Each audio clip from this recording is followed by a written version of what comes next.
Oremos juntos.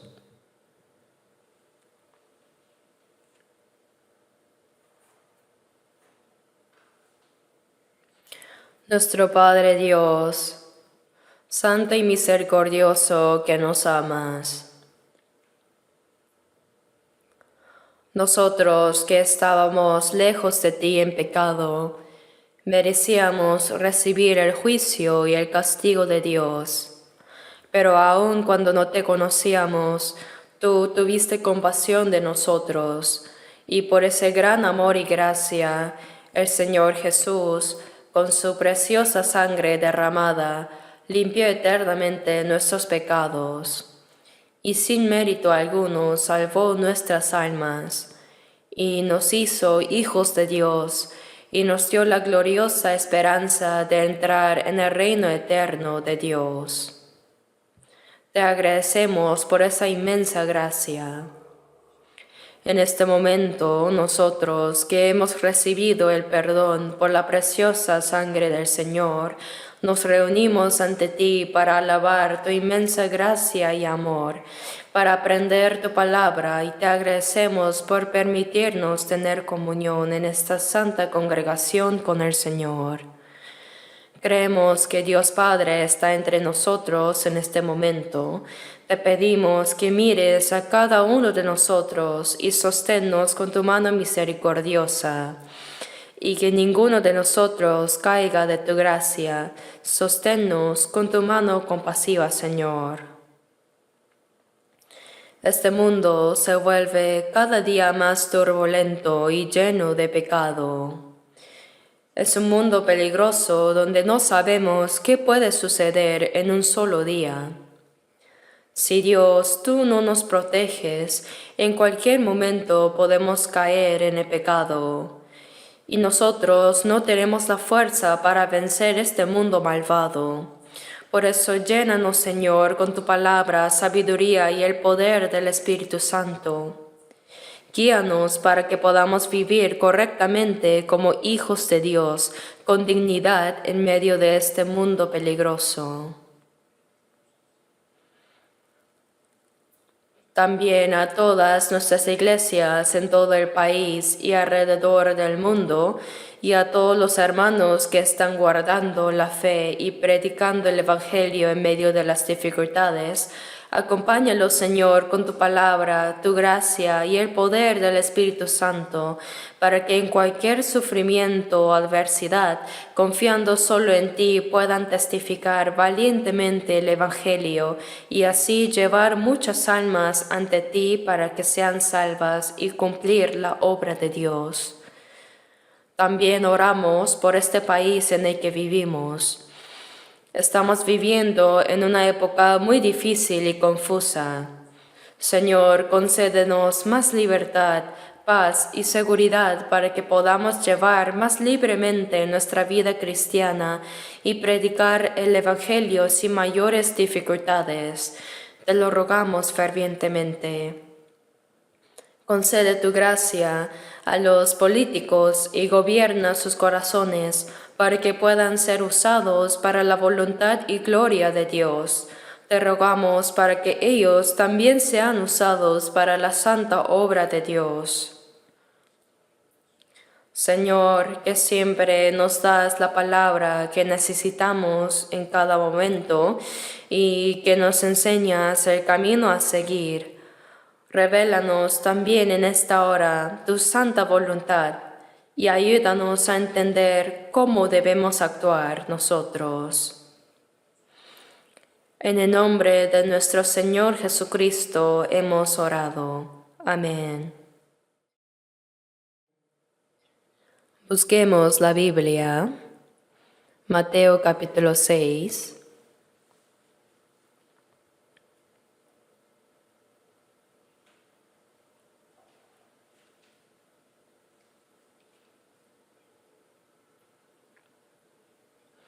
Mateo 6,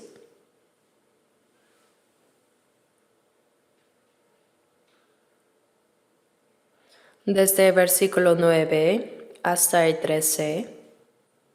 Leamos juntos lentamente. Vosotros, pues, oraréis así: Padre nuestro que estás en los cielos, santificado sea tu nombre.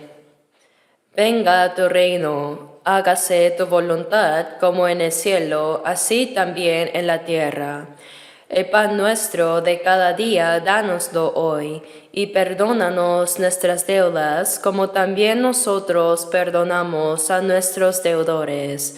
Y no nos metas en tentación, mas líbranos del mal, porque tuyo es el reino y el poder y la gloria por todos los siglos. Amén. Continuamos hablando sobre la oración que el Señor nos enseñó.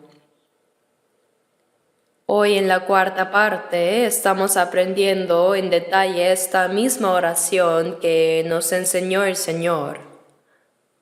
En la vida cristiana, la oración es algo sumamente importante, o mejor dicho, es el asunto más importante. Una persona que no ha nacido de nuevo no puede orar verdaderamente a Dios. Por causa del pecado está lejos de Dios, está perdido y debido a sus malas acciones se ha convertido en enemigo de Dios. Por eso la Biblia dice que Dios no escucha la oración del impío. Es como cuando recibimos una llamada telefónica de un desconocido. Debemos decir se ha equivocado y colgar inmediatamente. Del mismo modo, Dios no puede escuchar la oración de una persona que no ha sido salva y que no ha establecido una relación correcta con Él. Tener una relación correcta con Dios es como la relación entre los padres e hijos, la relación entre los maridos y entre los hermanos y amigos cercanos o entre los conocidos. En primer lugar, cuando uno no solo recibe la salvación, sino que también lleva una vida cristiana correcta ante Dios, Dios escucha su oración. Por eso en el Salmo 17:1 dice: Oye, oh Jehová, una causa justa. Está atento a mi clamor, escucha mi oración hecha de labios sin engaño. Dice: oye, una causa justa. Dios no escucha la oración que no sea sincera o que contenga falsedad. Hay personas que oran con gran elocuencia y adornan sus palabras. Sin embargo, Dios no tiene ningún interés en ese tipo de oraciones. Por ejemplo, cuando un niño pequeño le dice a sus padres: papá, mamá, los padres lo entienden todo, ¿verdad? Aunque el niño no sepa hablar bien, los padres saben lo que quiere decir su hijo. De la misma manera, si mantenemos una relación correcta con Dios, en realidad Él sabe todo lo que necesitamos antes de que lo pidamos, pero aún así desea que oremos. Por eso, busquemos otro pasaje en la Biblia. Busquemos el Salmo 145. Salmo 145. Versículo 18. Salmo 145, versículo 18. Leamos juntos. Cercano está Jehová a todos los que le invocan, a todos los que le invocan de veras. Cercano está Jehová a todos los que le invocan. Esta invocación se refiere a orar fervientemente, a pedir con sinceridad. Dice: a todos los que le invocan, a todos los que le invocan de veras. Así que Dios no escucha las oraciones formales. Por eso, aunque los israelíes oraban largamente con apariencia muy piadosa para ser vistos por los hombres, Dios dijo que no escuchaba tales oraciones. Pues esas son oraciones para los hombres, mas no para Dios. Una oración sincera, todos los que le invocan de veras. El corazón de quien ora debe ser honesto, sincero y anheloso. De hecho, nadie puede ser salvado sin el amor y la gracia de Dios, ¿verdad? La gracia es algo que Dios nos da. Por eso en Efesios 2:8 dice, porque por gracia sois salvos por medio de la fe. Y esto no de vosotros, pues es don de Dios. Las palabras don y gracia significan lo mismo. Cuando alguien te da un regalo valioso y costoso, esa persona paga todo el precio y tú simplemente dices gracias y lo recibes. Así recibimos la salvación, porque Dios nos amó tanto que para salvarnos envió a su Hijo unigénito en forma humana, y Él, siendo sin pecado, cargó en su cuerpo con todos los pecados del mundo, incluyendo nuestros pecados, la ira y el juicio de Dios que correspondía a nosotros. Y recibió la maldición y el juicio que merecíamos recibir. Derramó su preciosa sangre y murió para expiar para siempre nuestros pecados. Dios hizo un sacrificio tan grande por nosotros que ahora, si llegamos a entender y creer en esa gracia, recibimos la salvación, que es el don que Dios nos da. Y esto no de vosotros, pues es don de Dios. La persona que ha recibido la salvación establece una relación correcta con Dios. Después de eso puede orar a Dios. Es como cuando un niño pequeño juega con un teléfono de juguete, imitando a los adultos diciendo hola, ¿cómo está? Hablando como quiere, luego dice voy a colgar. No importa si cuelga o no, pues nadie lo estaba escuchando. Así, aquel que no está conectado con Dios es exactamente como un niño jugando con un teléfono de juguete. ¿De qué sirve eso? Cuando la relación entre Dios y uno mismo es segura, decimos, Padre Dios, es decir, Padre nuestro que estás en los cielos, mi Padre. Después de que Jesús murió y resucitó, les dijo a las mujeres que visitaron la tumba, ve a mis hermanos y diles, subo a mi Padre y a vuestro Padre, a mi Dios y a vuestro Dios, es decir, mi Padre es ahora vuestro Padre. Porque el que santifica y los que son santificados, de uno son todos. El que santifica es el Señor, y los santificados somos nosotros. Como todos venimos de Dios, dice, no se avergüenza de llamarlos hermanos. Bien, esta es una relación de vida, es una relación espiritual y eterna. Primero, solo el que tiene la certeza segura de su salvación puede orar correctamente, y no solo debe ser salvo, sino que su corazón y su vida deben ser rectos ante Dios. Oramos porque no podemos llevar una vida cristiana correcta con solo nuestra propia sabiduría, fuerza y esfuerzo, así que buscamos la ayuda de Dios. Cada día necesitamos la ayuda y la guía de Dios. Por eso debemos orar continuamente. Aquí dice, a todos los que le invocan, a todos los que le invocan de veras. Los que le invocan de veras. Nuestras oraciones deben ser sinceras y verdaderas. Las oraciones mentirosas no sirven de nada. Si durante la oración aparentamos amar a Dios completamente orando con fluidez y después de decir amén vivimos como queremos, esa oración sería una mentira. Dios no se deja engañar. La oración no termina con el amén, sino que después de orar debemos esforzarnos por vivir de acuerdo con lo que hemos orado. Eso es una oración sincera y verdadera. Cercano está a todos los que le invocan de veras. Estar cercano quiere decir que escucha nuestras oraciones y nos ayuda.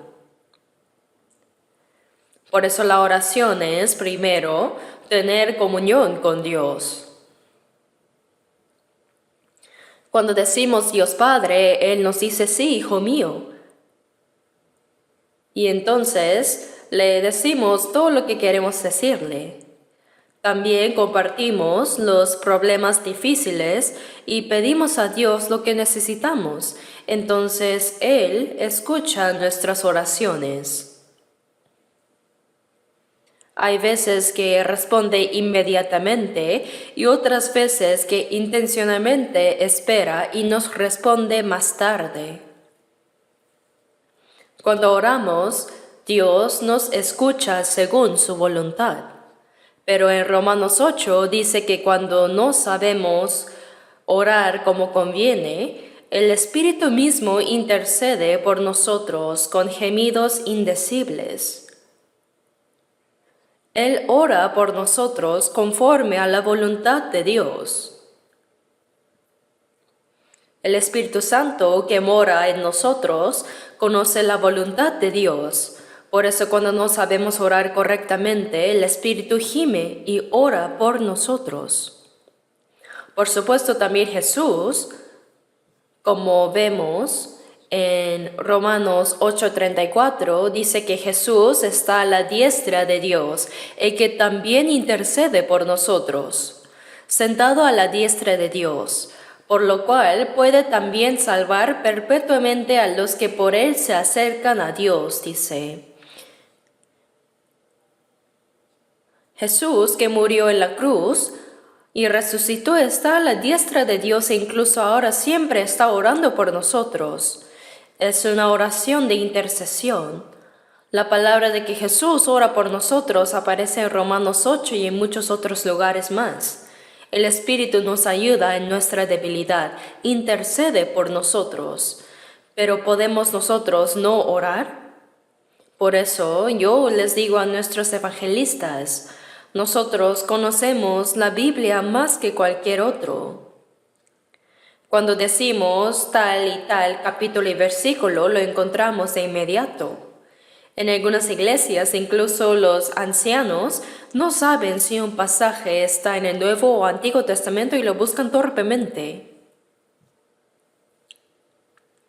Una vez, yo para probar a los hermanos reunidos, les pregunté qué decía Ezequías 3:18 y todos estaban desesperados buscándolo. ¿Dónde está Ezequías 3:18? No existe. Pero ni siquiera sabían si existía o no. Sin embargo, en nuestra iglesia, cuando alguien dice tal capítulo y tal versículo, sin mencionar la página, lo encontramos enseguida. Probablemente los que vienen por primera vez se sorprenderán. Podemos hacer esto porque leemos mucho la Biblia y estamos familiarizados con ella. Cuando voy a una farmacia de medicina tradicional, veo que los famosos médicos tienen atrás pequeños cajones con etiquetas en caracteres chinos muy pequeños. No entendemos lo que dicen, pero dentro están todos los medicamentos. Entonces, cuando escriben una receta, sacan todos los medicamentos según la prescripción y preparan la medicina, ¿verdad? Hacen tal medicamento y tal medicina, ¿verdad? Al ver eso, Pienso que nosotros tenemos tanto el Nuevo como el Antiguo Testamento. El médico busca rápidamente los medicamentos, pues él sabe dónde está cada uno y les da al paciente. Asimismo, nosotros podemos encontrar las palabras necesarias así para cada persona. Para los que no son salvos, les damos las palabras de medicamento de vida eterna, pues si lo creen, recibirán la vida eterna, ¿verdad? Y después de ser salvos, cada persona necesita palabras específicas. Por eso cuando aconsejamos individualmente, es muy importante entender de manera rápida la condición de esa persona y compartir las palabras que más necesita. De todos modos, no solo debemos conocer bien la Biblia, sino también orar mucho. Por eso digo, nuestra iglesia conoce bien la Biblia, pero ¿acaso no nos falta en la oración? Las personas no salvas van a las montañas para ayunar y orar toda la noche. Aquellos que no tienen relación con Dios hacen un gran alboroto con sus oraciones. Pero más bien parece que los salvos no oran tan desesperadamente. A Dios le gusta que oremos. Así que no debemos solo aprender mucho la Biblia, sino orar también ante Dios. Si pasas todo el día con tus hijos, pero ellos no te dicen ni una palabra, ¿te gustaría? A los padres les gusta cuando sus hijos le cuentan historias interesantes y les dicen lo que necesitan. De la misma manera, a Dios le encanta cuando oramos, es tener comunión con Dios.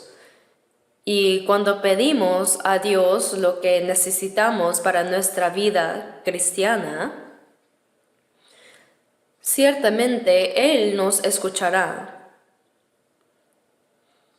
Por eso, la oración es el método para atraer la mano poderosa de Dios. Atraemos la mano de Dios hacia nosotros para que Él nos ayude. Por eso en Santiago 4, versículo 2 dice, no tenéis lo que deseáis porque no pedís. Dijo que si pedimos, Él nos dará, pero hay muchas cosas que no recibimos porque no oramos. No tenéis lo que deseáis porque no pedís. Pedís y no recibís porque pedís mal para gastar en vuestros deleites. Una de las razones por las que no recibimos aunque pidamos es porque nuestras oraciones no son correctas. Por eso en 1 de Juan 5:14 vemos, si pedimos alguna cosa conforme a su voluntad, Él nos oye. Cuando estudiamos la Biblia podemos conocer cuál es la voluntad de Dios, ¿verdad? Entonces debemos orar según la voluntad de Dios. Eso es una oración correcta, honesta y una petición sincera. Una persona que puede orar correctamente es una persona extraordinaria. A medida que nuestra fe y carácter crecen, obedeciendo y conociendo la palabra de la Biblia, y conforme nuestro corazón se acerca más a Dios, podremos orar correctamente. Antes leí un artículo sobre un pastor, cuyas oraciones siempre eran escuchadas y respondidas por Dios. Por eso dice que al enterarse la gente de esto, temía mucho sus oraciones. Incluso las personas que lo odiaban temían que si él oraba contra ellos, pudiera caer algún castigo sobre ellos, pues la gente sabía muy bien que sus oraciones siempre se cumplían. También vemos que Dios escuchaba las oraciones de los profetas del Antiguo Testamento, ¿no? Elías era un hombre como nosotros, pero cuando él oró no llovió durante 3 años y medio, y cuando volvió a orar, llovió sobre esa tierra seca durante 3 años y medio. Por eso en Santiago 5, hablando de la oración de Elías, dice, la oración eficaz del justo puede mucho. Las oraciones del justo de quien vive según la voluntad de Dios son escuchadas por Dios, Por eso dice, puede mucho. Así que debemos esforzarnos por orar correctamente. Primero debemos esforzarnos por orar. Si oramos constantemente, a través de la palabra podemos discernir si nuestras oraciones son correctas o incorrectas. Ante todo debemos esforzarnos por orar. Cuando oramos, nos acercamos más a Dios y nos hacemos íntimos con Él. Y cuando sabemos que Dios escucha nuestras oraciones, nos llenamos de gozo y gratitud. Por eso sería bueno tener un cuaderno de oración. Podemos escribir lo que pedimos fervientemente. También podemos establecer temas de oración para las personas por quienes oramos. Y cuando una oración es respondida, podemos marcarla como respondida, un check, y confirmarlo así. La vida de oración es sumamente importante. Pero la oración que Jesús enseñó, vosotros pues oraréis así. Esto es porque en los tiempos de Jesús, los fariseos e escribas de Israel, los líderes religiosos, hacían oraciones hipócritas. Dios no escucha esas oraciones. Por supuesto, esto se debe a que no tenían una relación correcta con Dios. Por eso los discípulos pidieron a Jesús, Señor, enséñanos a orar. Entonces les dijo, oraréis así. Les enseñó de una manera muy sencilla, pero les habló de todos los contenidos más importantes y esenciales de la oración. Es un contenido modelo de la oración. Por eso pensé que sería bueno aprender esta oración que el Señor enseñó y creía que terminaría en 2 sesiones, pero hoy ya es la 4ª. No sé si habrá 1 o 2 clases más. Yo tampoco lo sabía bien, pero al estudiarla sentí que su contenido es inagotable. Padre nuestro que estás en los cielos. Solo con esa frase, ¿qué significa que está en los cielos? No dice mi Padre, sino Padre nuestro. Entonces, ¿quiénes son los que llaman a Dios Padre nuestro? Son la familia de Dios, los hermanos y hermanas. Eso conlleva varias responsabilidades, es la familia de Dios. Hemos estado reflexionando sobre estos temas y hoy vamos a continuar con lo que aprendimos la vez pasada. Venga tu reino. Venga tu reino. Nos enseñó que debemos orar así. Este reino se refiere a que debemos orar para que se cumpla el santo y grandioso reino donde gobierna Dios. Que venga el reino de Dios. En Mateo 3:2 vemos que Juan el Bautista apareció 6 meses antes que Jesús. Apareció y proclamó al pueblo de Israel, arrepentíos porque el reino de los cielos se ha acercado. El reino de los cielos es Jesús mismo. Jesús significa aquel que salva. También el nombre Emmanuel, que significa Dios con nosotros. El propósito de salvarnos a nosotros es Emmanuel, para que Dios esté con nosotros. Por eso Jesús mismo es el reino de Dios. El reino de los cielos se ha acercado. Recibir a Jesucristo es aceptar el reino de Dios. Por eso el reino de los cielos se ha acercado, significa arrepentirse, confesar nuestros pecados, volvernos y recibir a Jesucristo. Recibir esto es recibir el reino de Dios en su corazón. Y en Mateo 4:17 Jesús dijo las mismas palabras. Cuando él comenzó a predicar el Evangelio, dijo, arrepentíos porque el reino de los cielos se ha acercado. Dijo exactamente las mismas palabras. Él mismo es el reino de los cielos. Por eso ahora está enfatizando que debemos arrepentirnos y recibir el reino de Dios. Ahora Lucas 17:20. Busquémoslo un momento, Lucas 17, versículo 20. Preguntado por los fariseos cuándo había de venir el reino de Dios, les respondió y dijo: el reino de Dios no vendrá con advertencia, ni dirán helo aquí o helo ahí, porque he aquí el reino de Dios está entre vosotros. ¿Cuándo vendrá el reino de Dios? Cuando los fariseos le preguntaron a Jesús, el reino de Dios no vendrá con advertencia.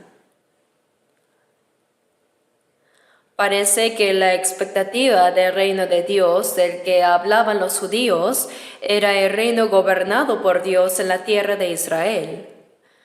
Por eso el Mesías que esperaban parecía ser uno que conquistaría a Roma, independizaría a Israel y establecería una era de paz y prosperidad. Eso esperaban. Por eso Jesús les dijo que el reino de Dios que ellos pensaban era diferente del verdadero reino de Dios. No vendrá con advertencia. Esto significa que no era el tipo de reino que los judíos imaginaban en la tierra de Israel. Y en el versículo 21 dice: ni dirán helo aquí o helo ahí, porque he aquí el reino de Dios está entre vosotros. El reino de Dios está aquí o está ahí, no se trata de un lugar específico, sino que el reino de Dios está entre vosotros. Pero el reino de Dios no estaba en ellos todavía, ¿verdad? Esto significa que el reino de Dios debía establecerse dentro de ellos primero. El reino gobernado por Dios debe cumplirse en el corazón de las personas. Hay muchas enseñanzas en la Biblia sobre este reino de Dios. Así que veamos brevemente algunos pasajes. Primeramente, Romanos 14. Busquemos Romanos 14, versículo 17.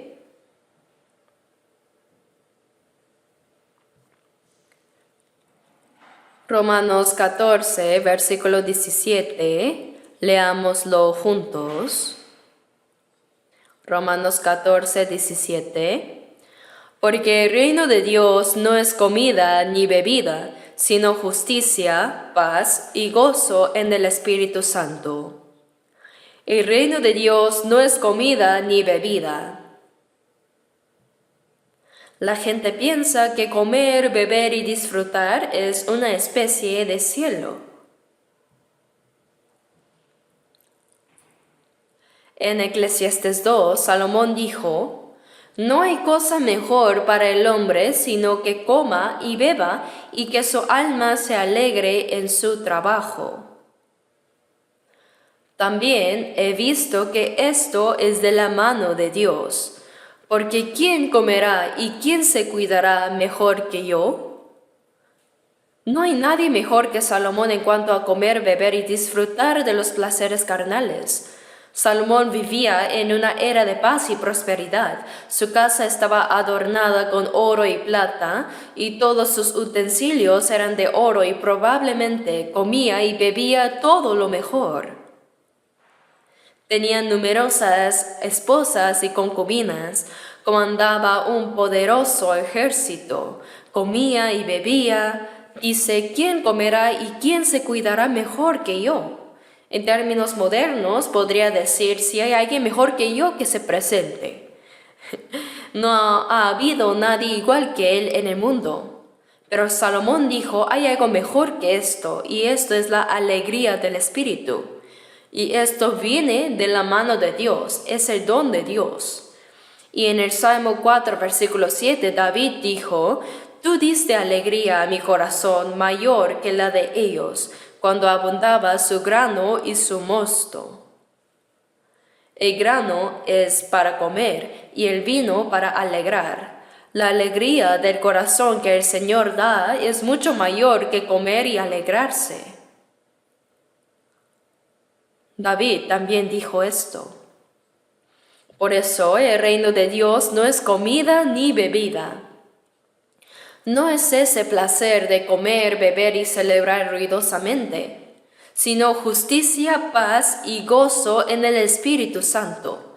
Justicia y paz. Cuando recibimos la salvación, el Espíritu Santo nos hace comprender la gracia de Dios. Cuando el pecador es justificado, ¿qué paz puede tener un pecador? Dios dijo, no hay paz para los malos. Cuando somos justificados, recibimos la justicia y paz, la paz de Dios.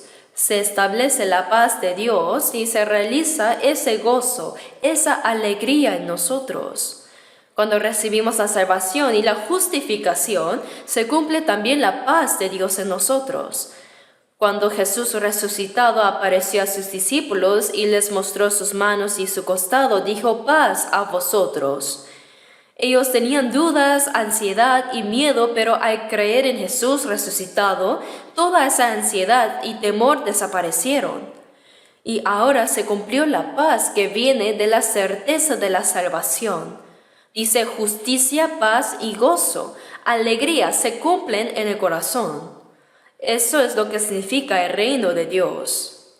Por eso, antes de entrar en el reino celestial, primero debe establecerse el reino de Dios en el corazón para poder entrar luego en el reino eterno de Dios. Por eso el reino de Dios está entre vosotros. Cuando recibimos la salvación y la justificación, se establecen la paz y el gozo de Dios en nosotros. Antes de verte, oh Señor, lejos de mí me pareció el reino celestial allá, mas ahora se cumplió en mí. Ese reino de Dios no está lejos, sino que se realiza en mi corazón. Cada día está más cerca. Dentro de mí se forma un pequeño reino celestial, y para quien tiene este pequeño cielo, el gran reino celestial eterno se acerca más día a día. Durante la época de la ocupación japonesa, había un pastor en Pyongyang, el pastor Pong Sok Choi, y su apodo era Poder. El pastor Choi estaba en un callejón cuando un policía japonés venía montado a caballo, así. Se escondió silenciosamente y en el callejón gritó, «Jesús, reino celestial». El caballo se asustó, dio un salto y el policía se cayó. Entonces dijo, ¿por qué este viejo asusta a la gente?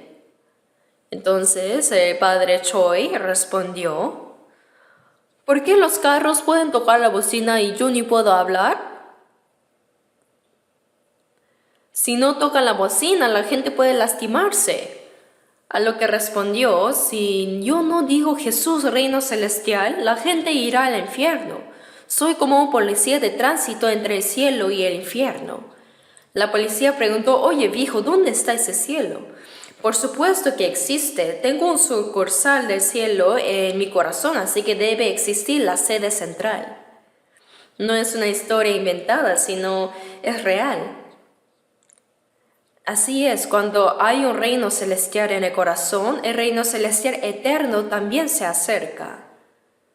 Por eso primero debe realizarse el reino celestial en el corazón.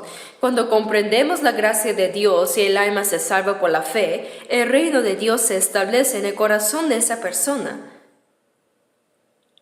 Por eso en San Juan 3:3, Jesús le dijo a Nicodemo, el que no naciere de nuevo no puede ver el reino de Dios.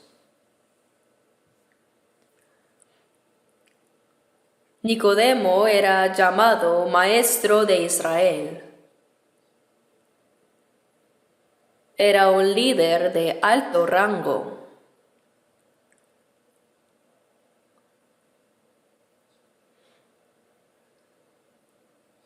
En aquel tiempo, él ocupaba un puesto importante en el Sanedrín. Pero cuando Jesús lo vio que este hombre no era salvo. Por eso le dijo, sé lo que has venido a preguntar, pero eso no es importante, pues primero debe establecerse el reino de Dios dentro de ti. El que no naciere de nuevo no puede ver el reino de Dios. Si no puede verlo, ¿cómo va a entrar? Para ir al cielo, primero hay que nacer de nuevo. Lo que es nacido de la carne, carne es. Y lo que es nacido del Espíritu, Espíritu es. No te maravilles que te dije, os es necesario nacer de nuevo. Nicodemo preguntó, ¿cómo puede un hombre nacer siendo viejo? ¿Acaso puede entrar por segunda vez en el vientre de su madre y nacer? Porque no entendía qué significaba nacer de nuevo. Renacer implica 2 veces, ¿cierto? Ya nací una vez, pero ¿acaso tengo que entrar de nuevo en el vientre de mi madre y salir? Lo que es nacido de la carne, carne es. Aunque el cuerpo físico entre y salga de nuevo del vientre, sigue siendo carne. Que lo nacido de la carne es carne significa que aunque seas del pueblo elegido por Dios y maestro de Israel y líder, eso también es de la carne. Por mucho que lo intentes, así no podrás ir al cielo. Lo que es nacido de la carne, carne es, y lo que es nacido del Espíritu, Espíritu es. El que no naciere de agua y del Espíritu no puede entrar en el reino de Dios. Si no naces de nuevo, no puedes ver el reino de Dios ni entrar en él. Por tanto, para entrar en el reino de Dios, primero debe cumplirse ese reino en tu corazón. Por eso dice, el reino de Dios está entre vosotros, pero esto debe realizarse dentro de ellos.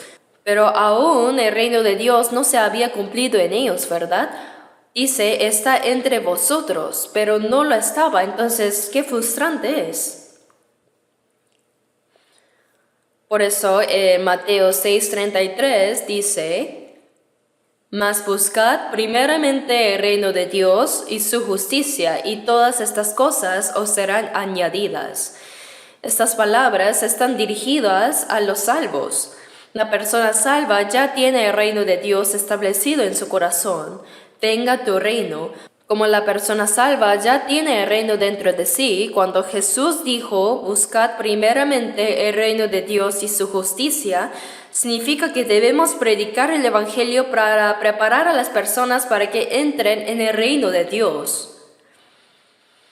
Cuando uno recibe la salvación, el reino de Dios se establece dentro de esa persona. Cuando el reino de Dios se establece dentro de cada persona, el territorio de su reino se va expandiendo, ¿verdad? Por eso buscad primeramente el reino de Dios y su justicia. Entonces, ¿cuál es lo primero que debe hacer una persona salva?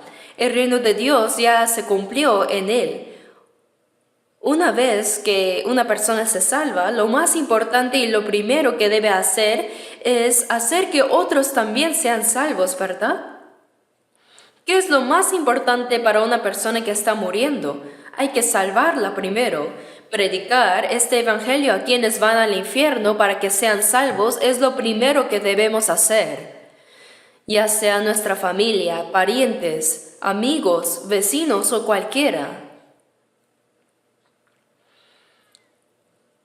Por eso, buscar el reino de Dios significa procurar la salvación del alma de las personas. Porque cuando se salvan, el reino de Dios se establece dentro de ellos. Venga tu reino, dice. Debemos orar para que venga el reino de Dios. Debemos trabajar y sacrificarnos para que se cumpla el reino de Dios. Por eso, cuando dice que busquemos el reino de Dios y su justicia, cuando se realiza el reino de Dios, en 2 de Pedro 3:13 dice cielos nuevos y tierra nueva, en los cuales mora la justicia. En el reino de Dios se cumple la justicia. Que se cumpla la voluntad de Dios es que se establezca la justicia. Por eso buscamos el reino de Dios y luego, externamente, cuando surgen personas que se salvan, el reino de Dios se expande y dentro de los salvos se establece la justicia de Dios. Amarse unos a otros, obedecer la voluntad de Dios, toda la vida que obedece a la palabra de Dios es cumplir la justicia de Dios. Por eso dice, mas buscar primeramente el reino de Dios y su justicia. Si solo hacemos eso, todas estas cosas, es decir, todo lo que necesitamos para el cuerpo, os serán añadidas. Quizás deba hablar de esto en la próxima ocasión. Así que, ¿qué es el reino de Dios? Es el reino de Dios establecido en el corazón de la persona salva. Los salvos son el reino de Dios. Por eso en Apocalipsis 1:5 vemos que dice, y nos lavó de nuestros pecados con su sangre. Lavó nuestros pecados con su sangre. Y dice, nos hizo reyes y sacerdotes para Dios su Padre. Cuando uno recibe la salvación, esa persona es el reino de Dios. También en 1 Pedro 2:9 dice, vosotros sois linaje escogido, real sacerdocio, nación santa, pueblo adquirido por Dios. La persona salva es la nación santa de Dios. Es el pueblo que pertenece a Dios.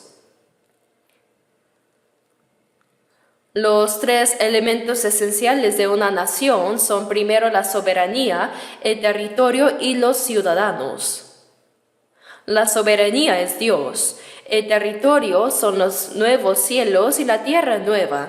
Entonces, aunque haya soberanía y territorio, ¿de qué sirve si no hay ciudadanos, verdad?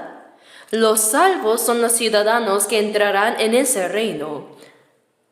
Proverbios 14:28 dice, en la multitud del pueblo está la gloria del rey, y en la falta del pueblo la debilidad del príncipe.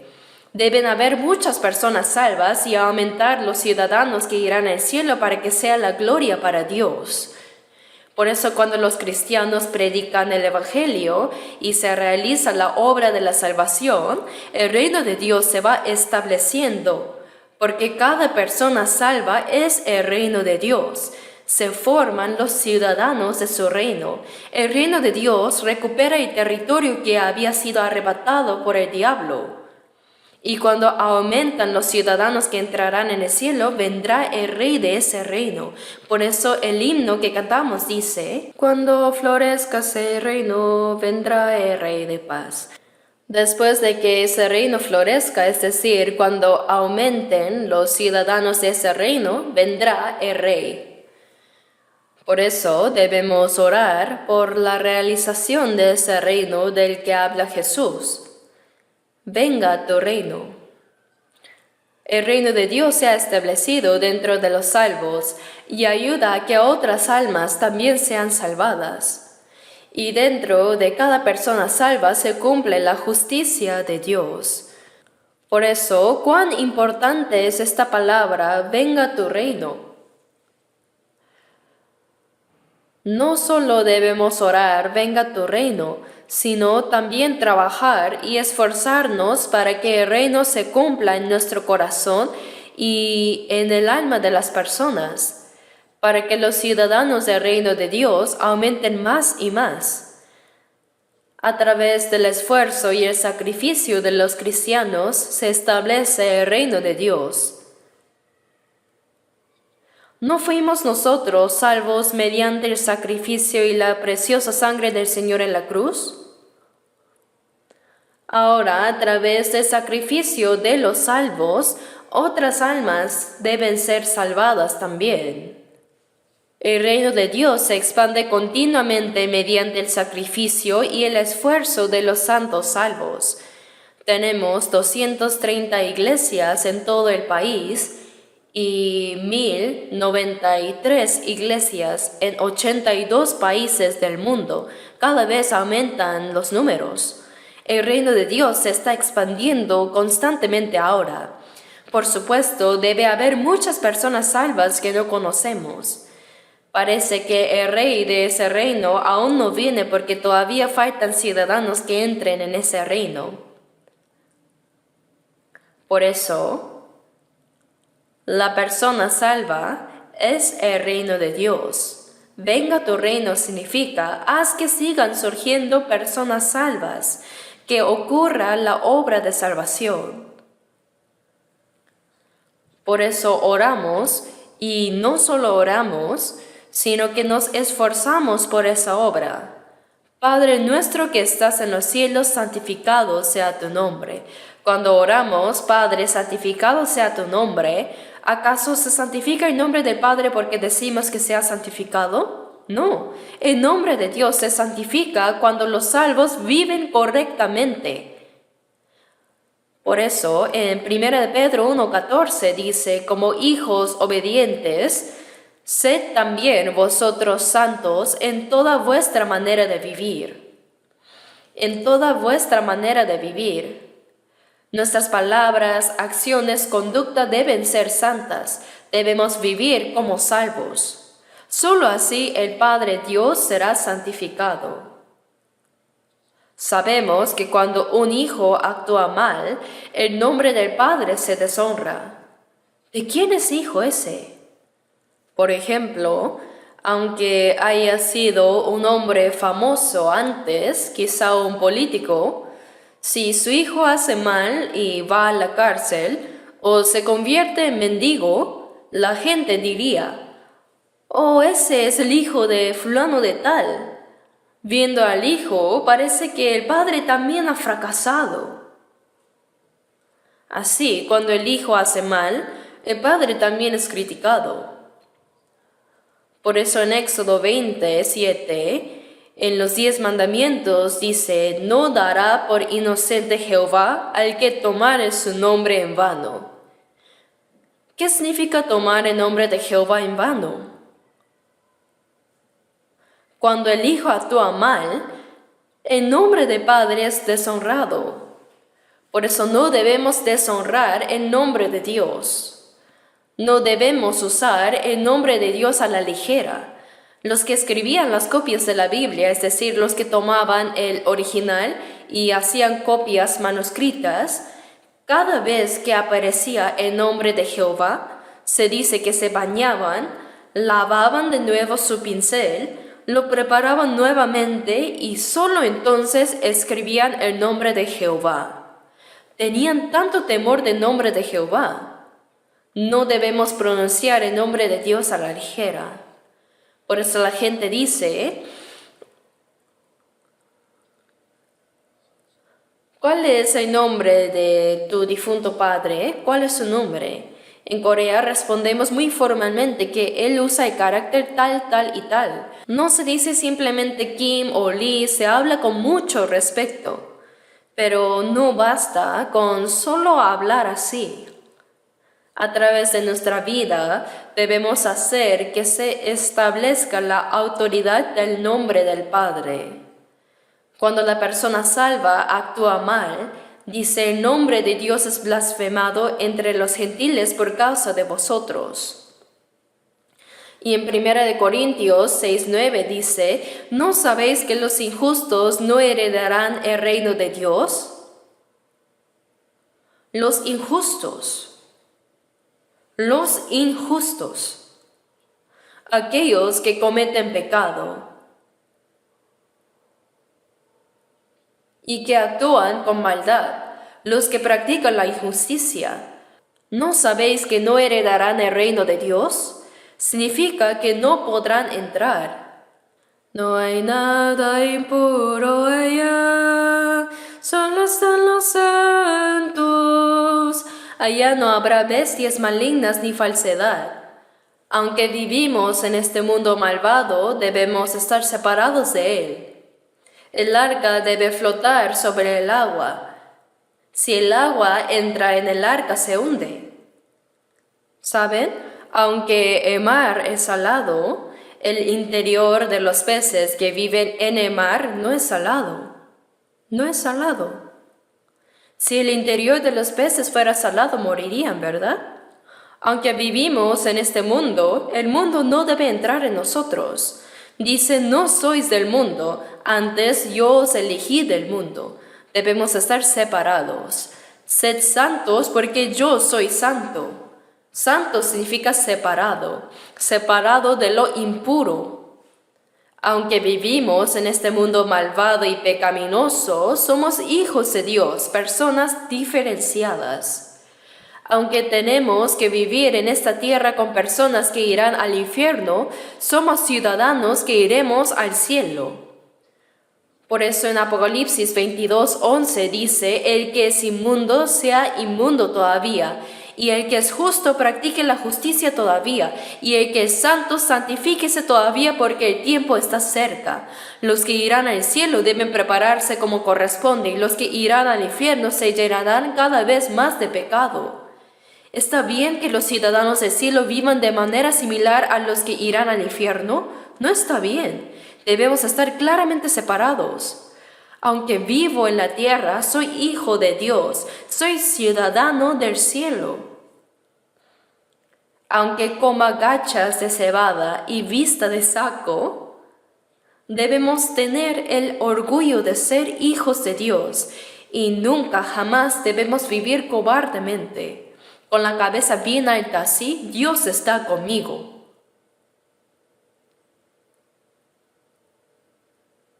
Así Dios se complacerá y Él se hará cargo de todo lo demás. Veamos ahora por un momento Colosenses 4:11. Colosenses capítulo 4.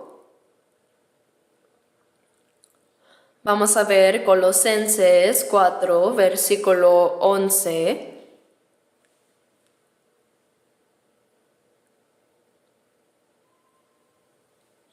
Colosenses 4:11.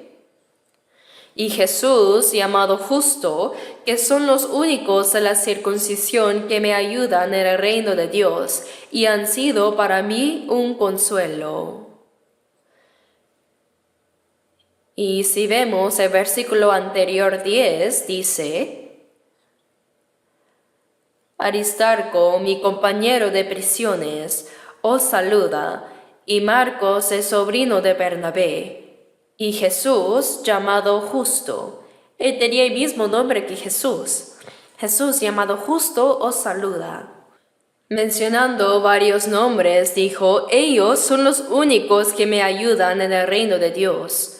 En estas palabras, los que me ayudan en el reino de Dios, ¿no es una expresión tan maravillosa?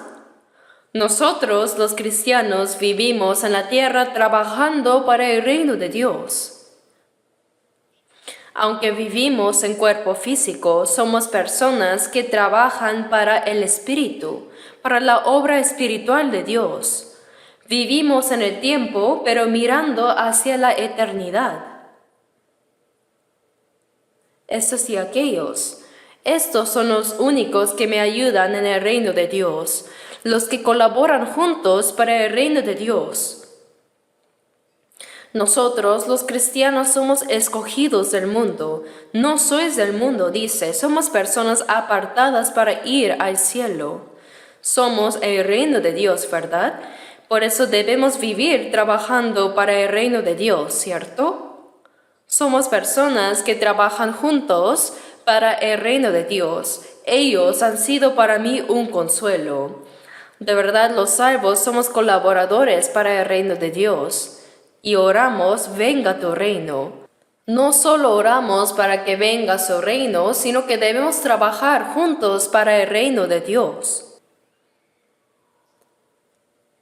Lo que hacemos, ya sea trabajar en una empresa, tener un negocio, comerciar, o hacer trabajo físico o cualquier cosa, todo eso es solo un medio. Pero el propósito de todo es trabajar para el reino de Dios. Somos soldados del reino de Dios. ¿No es maravilloso? Viviendo en la tierra, vivimos para el reino de Dios, viviendo en el mundo material, pero avanzando hacia el eterno mundo espiritual.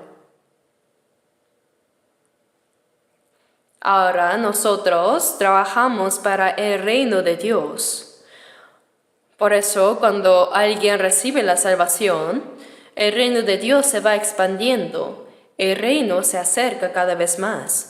Por eso siempre estamos agradecidos y nos alegramos en Dios. Y ahora, volviendo a Mateo capítulo 6, después,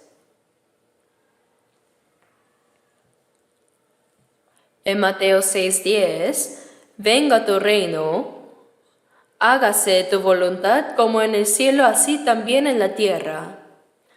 Dice, hágase tu voluntad como en el cielo, así también en la tierra.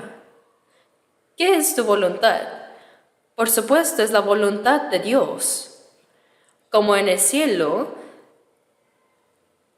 esto significa que la voluntad de Dios que está en el cielo, el plan de Dios, el propósito de Dios se cumple en la tierra. Se cumple en este mundo.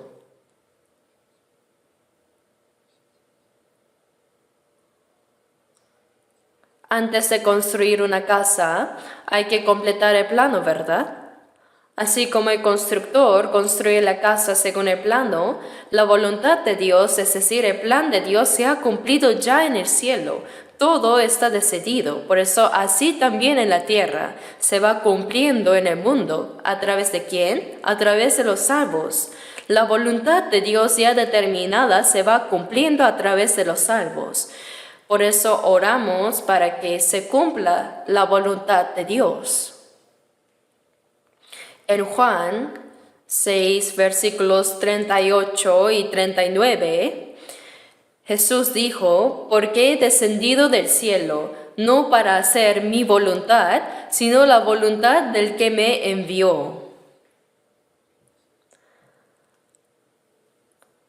La voluntad del Padre que me envió. Jesús vino a hacer la voluntad del Padre. Y mientras vivió en este mundo, Él cumplió la voluntad de Dios. En Juan 4, versículos 3 y 4, vemos que Jesús, al trasladarse de Judea hacia Galilea, pasaba por Samaria. Pasaba por Samaria y ahí era un desierto. Sin agua, era caluroso y estaba cansado todo el día, hambriento y sediento. Así que los discípulos fueron a comprar comida al pueblo. Mientras tanto, Jesús compartió la palabra con una pecadora samaritana que había venido a sacar agua. Le dijo, dame de beber. Y esta mujer samaritana al instante vio que era judío. Los samaritanos y los judíos no se trataban entre sí. Los judíos consideraban a los samaritanos como traidores y los trataban como perros. Entonces los samaritanos veían a los judíos como enemigos y no se trataban entre sí.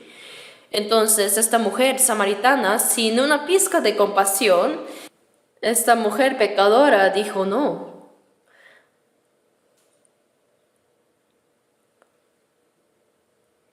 ¿Qué razón hay para no dar agua a un viajero sediento? Pero dijo, oiga usted, siendo judío me pide agua a mí, una mujer samaritana, no te la doy, ¿para qué ya? De verdad. Es una mujer sin la más mínima compasión. El Señor conocía a esta mujer pecadora. El Señor sabía perfectamente que aunque le pidiera agua, ella no se la daría. Pero no le pidió agua para beber un vaso, sino para darle agua viva a la mujer, a esa pobre mujer pecadora. Así que Jesús le dijo, si conocieras el don de Dios y quién es el que te dice, dame de beber, tú le pedirías y él te daría agua viva. Tú no me has dado agua, pero si me lo hubieras pedido, yo te habría dado agua viva. La mujer vio que, este no parece ser alguien que bromee. Oiga, entonces el pozo aquí es hondo y no tienes con qué sacarla, entonces ¿cómo me darás agua viva?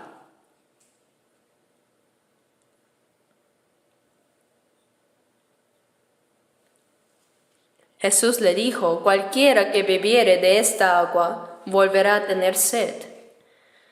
Esta mujer, viviendo en el pueblo de Samaria, estuvo con este hombre, aquel hombre, el señor Park, el señor Kim, el señor Lee, Kong, en fin. Y ahora estaba viviendo con el sexto hombre. Esta mujer pecadora. Las otras mujeres van a sacar agua por la mañana o por la tarde cuando ya es más fresco. Pero ¿quién va a sacar agua al mediodía cuando hace tanto calor? Pero ella venía sola a sacar agua cuando no había nadie. ¿Por qué? Porque todos la criticaban. Porque 5 maridos has tenido y el que ahora tienes no es tu marido. Esta mujer todavía no había encontrado un hombre que la haga feliz. Pero así como bebes de esta agua y vuelves a tener sed, tú nunca encontrarás la satisfacción haga lo que hagas en tu vida, mas el que bebiere del agua que yo le daré no tendrá sed jamás, sino que será en él una fuente de agua que salte para vida eterna. No es como esta agua, sino la salvación. Cuando recibes la salvación, hay verdadera satisfacción y paz que brota como una fuente de agua para vida eterna.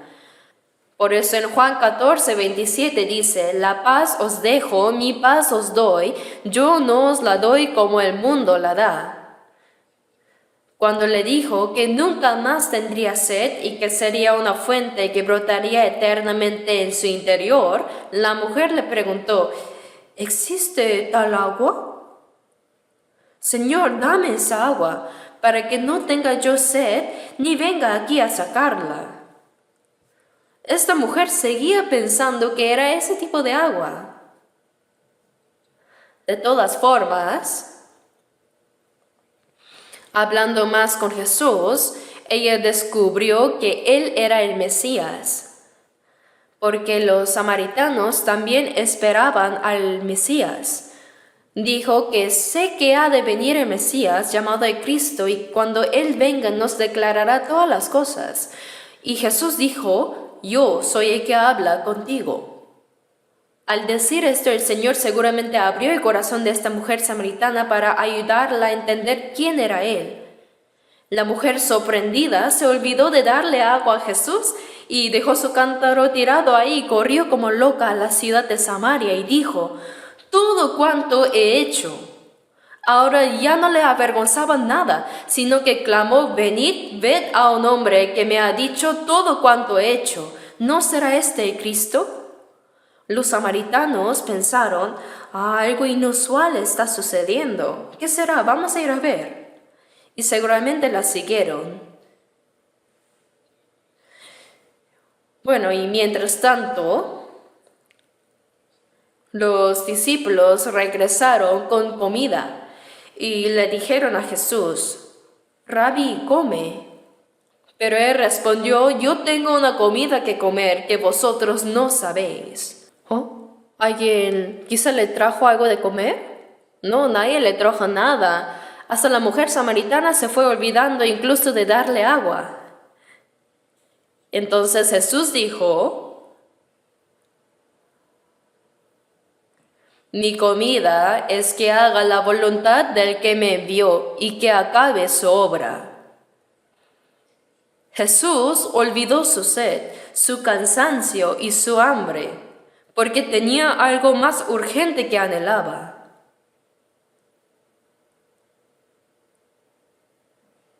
Mi comida es que haga la voluntad del que me envió y que acabe su obra.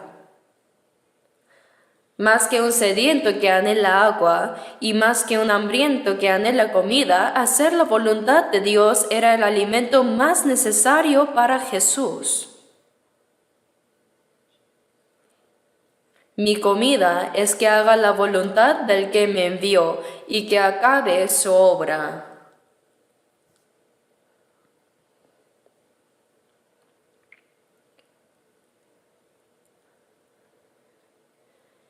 Y cuando Jesús estaba orando en el huerto de Getsemaní antes de morir en la cruz, en Mateo 26:39 dijo: si es posible, pase de mí esta copa. Esta copa representa la vergüenza y el dolor de la cruz, la máxima vergüenza y dolor que un ser humano puede sufrir.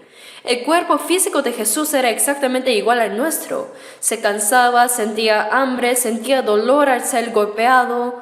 Jesús también derramaba lágrimas, tenía un cuerpo igual al nuestro.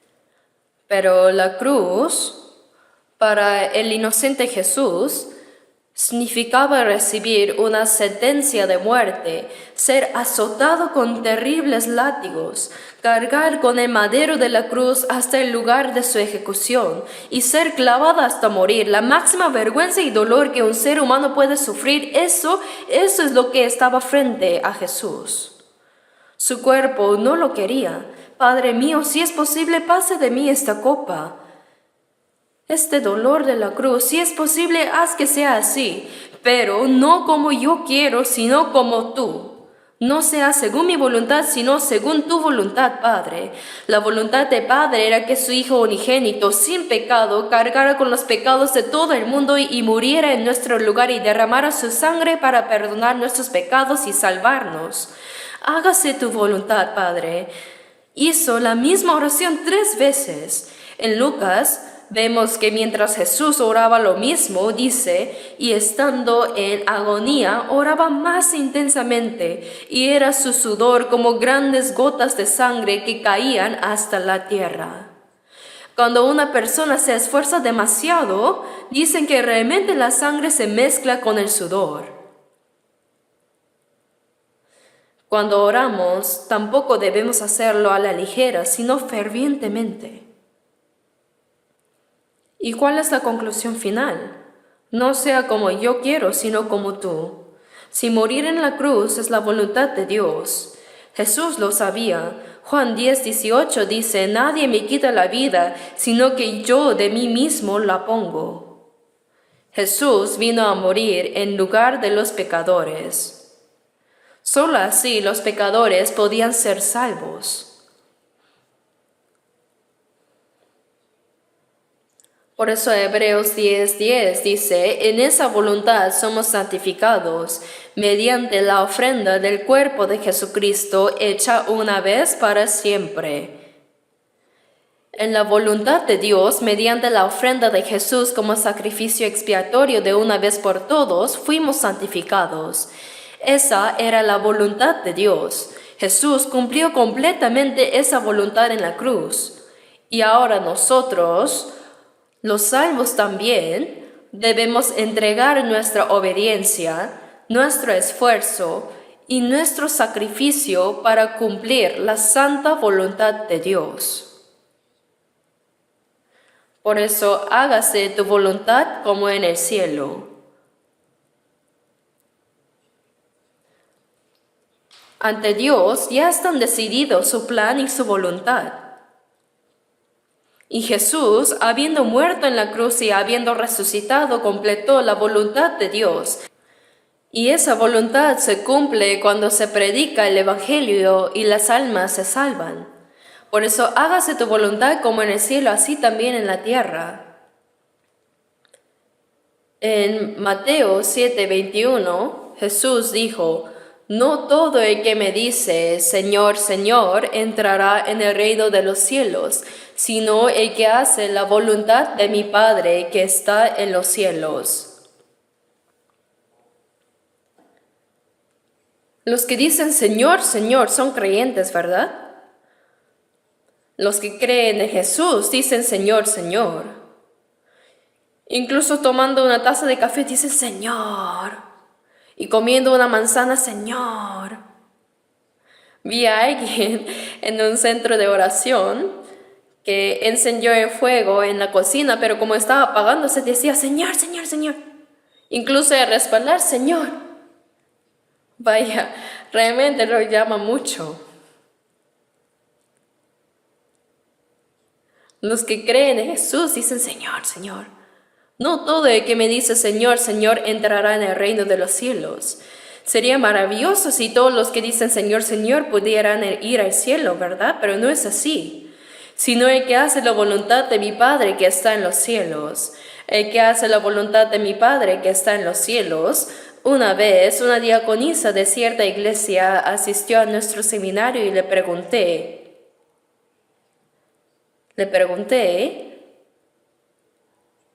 Mateo 7:21 dice, no todo el que me dice Señor, Señor entrará en el reino de los cielos, sino el que hace la voluntad de mi Padre que está en los cielos.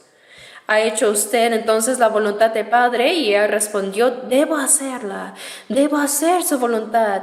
¿Pero la ha hecho? Respondió, debo hacerla. ¿Cuál es la voluntad de Dios? ¿La voluntad de Dios? Guardar el domingo, orar fervientemente, servir, ofrendar. Mencionó todo lo que se le ocurría. Hacer esto y aquello diligentemente. ¿Cuánto hay que hacer para entrar? Hay que hacer todo lo que se pueda, ¿no, pastor? Aunque lo haga hasta morir, no podrá entrar. Juan 6:40 dice, y esta es la voluntad del que me ha enviado, que todo aquel que vea al Hijo y cree en Él tenga vida eterna. La voluntad de Dios que Jesús mencionó no se refiere a lo que nosotros hacemos, sino a lo que Dios quiere. Que todo aquel que vea al Hijo, Jesús murió en la cruz, perdonó nuestros pecados con su sangre y resucitó. Al ver esto y entender la gracia y recibir la salvación por fe, esa es la voluntad de Dios, que todo aquel que vea al Hijo y cree en Él tenga vida eterna, y yo le resucitaré en el día postrero. Hacer la voluntad de Dios, esa voluntad de Dios. Para nosotros, los salvos, el haber sido salvos es la voluntad de Dios, y los que fueron salvos según su voluntad ahora deben vivir según la voluntad de Dios. Por eso en Romanos 12:2 dice, no os conforméis a este siglo, sino transformaos por medio de la renovación de vuestro entendimiento, para que comprobéis cuál sea la buena voluntad de Dios, agradable y perfecta. Está hablando a los salvos ahora. No os conforméis a este siglo. No imitan a esta generación malvada, adúltera y perversa, sino transformaos por medio de la renovación de vuestro entendimiento. Nuestro corazón debe ser transformado cada día por el Espíritu y la palabra, ¿verdad? Para que comprobéis cuál sea la buena voluntad de Dios, agradable y perfecta. Discernir a través de la palabra. Por eso, al estudiar la Biblia, vamos entendiendo cuál es la voluntad de Dios. Pero ¿de qué sirve solo entender? Hay que practicarla según la voluntad de Dios. Por eso, los que fueron salvos según la voluntad de Dios deben vivir según su voluntad. Esto es lo correcto, ¿verdad?